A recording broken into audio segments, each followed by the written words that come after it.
sportif yi fi teewe tey yëpp di am énormément de plaisir retrouver fi nga xam ne xam naa ko bu baax a baax parce que yaa ngi koy wax ci sa biir reportage nga ni ñu bare fii la ñu jaar ñu bare ñooñu nan dem cee bopp. noo ngi leen di nuyu bu baax di leen sant di leen gërëm di féliciter les 8 équipes yi nga xamee ne noo prendront part au tournoi. Duma féliciter vainqueur, duma encourager vaincu, parce que dans ma tête dama jàpp ne il n'y a pas de vainqueur, il n'y a pas de vaincu, c'est la jeunesse qui gagne. En tout cas 8 ngeen woon yéen ñaara ko final waaye dafa mel ni yéen 8 yëpp yéen final parce que en fait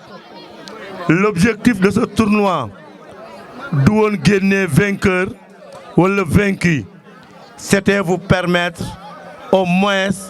de faire un challenge, de jouer entre vous, de mettre en valeur et en exerce li leen di jàngal ci biir école de football yi, mais entraîner leen travailler leen ba ngeen am esprit compétiteur te loolu lañ ci jublu woon.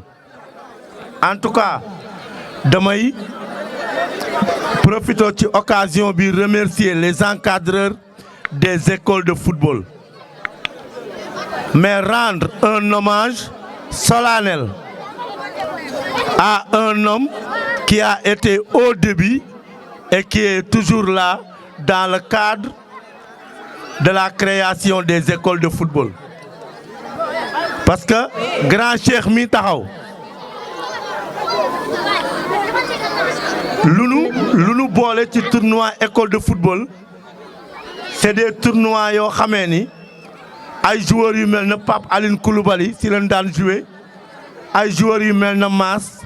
ay Ablaye Diop, ay Abdou Fall Ndiaye, mu doon des tournois yoo xamee ni Ibrahima Ly moo ko daan organiser seen njaw parce que ñooñu noo njëkk am volonté wu taxawal des écoles de football. bu lëg lekkee alam nag naka gërëmee cooy, donc occasion la pour nous remercier Cheikh John comme moom la fi yàlla def mu taxaw tey sunu kanam. Remercier ko mooy remercier Pape Mbodj mi nga xamee ni il est infatigable, mi ngi bu paree ci petite catégorie yi ma nga ca nawetaan ba ak ASC Gelawaar. Nun ñëpp nu raam ci nu débuté ci kanamam ba tey yàlla def nu nekk ay vétérans, donc il faut que nu gërëm ko bu baax. gërëm ñoom Lamine Sarr, ñoom Lamine Diop, sama gars yi ku lim am koo fàtte, mais en fait ku nu tuddul ci gémmiñ rek tudd nañ la sunu xol. En tout cas merci ci initiative bi, initiative la bu nuy encourager te bu doon sunu sago chaque 2 mois 3 mois lu mel nii day am, parce que malheureusement nun sunu zone amul compétition pour la petite catégorie bu officielle boo xamee ni dañ koy topp pour xale yi nekk à jour. lii chance la, donc noo ngi ñaan xale yi su ngeen demee ngeen gën a góorgóorlu fonk seeni encadreur, mais aussi wax seeni waajur ni leen ñi leen di encadrer ñoom waajur yi dañ ci war a dugal seen loxo. dugal seen loxo mooy bu ngeen demee seen morom yi nekk Dakar ak Mbour ak Saint-Louis am na ñuy fay weer fukki junni ñii juróom benn junni pour nu mën ko encadrer pour mu dugg ci benn école de football. parce que Sadio Mané li mu am nun moom la ñu yaakaar ci yéen te peut-être kenn ci yéen su demee ba àgg fi Sadio Mané àgg dina tabaxal Richard Toll hôpital, tabaxal Richard Toll collège ak stade te yal na ngeen fa àgg. En tout cas mbégte bu rëy la ñuy am pour ñëw gunge leen. man tey toog ma fi comme parrain, dama fi toog comme ku ñëw jàppale les écoles de football. liñ leen di jàppalee nag néew na lool parce que mettre nañu à la disposition des organisateurs 2 jeux de maillot ak benn bon boo xamee ni bon wu 10 ballons de football la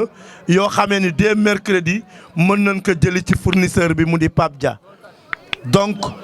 loolu la ñu yàlla jox tey nu mën ko teg seen loxo su fekkoon am nañu enveloppe bu 10 millions sax dañ ko ciy def parce que en fait yéen jaral ngeen nu ko. may waxaat comme li ma waxoon léegi président Ndiak di ko remercier au passage parce que ñi ma yàlla booleel ñu nekk samay xarit yëpp ku si nekk bi affiche bi génnee laa la ko envoyé ni la dan ma def parrain wu final. donc ñoom ñëpp ñu Ndiak bàyyi soxlam Ahmed Khadim ñoom Jibi ñoom ñëpp ñëw bàyyi seen soxla ñëw nun noo ko bëggee nii parce que man damay wax ni man politique gu ma même su ma doon politique man j'incarne la sobriété mooy ñëw nànk dal nu am lu nu am nu bokk ak yéen ëllëg lu nu yàlla jox te fekk na sax du tournoi du dara incha allah daan ko bokk ak yéen donc di leen remercier di encourager waat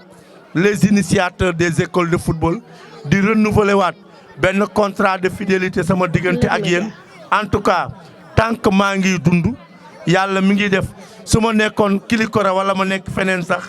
ak fu ñu mënti nekk su tournoi bi jotee dinaa ci dugal sama loxo pour l'intérêt général du football parce que man sport moo ma ñor mais ci biir sport football moom moo ma ñor te football laay noyyee je vis que du football et vive le football.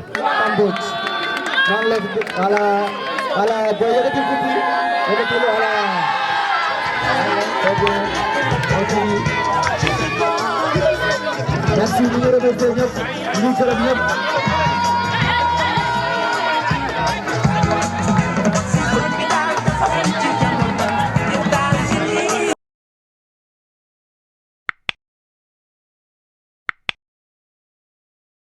Audio Jungle.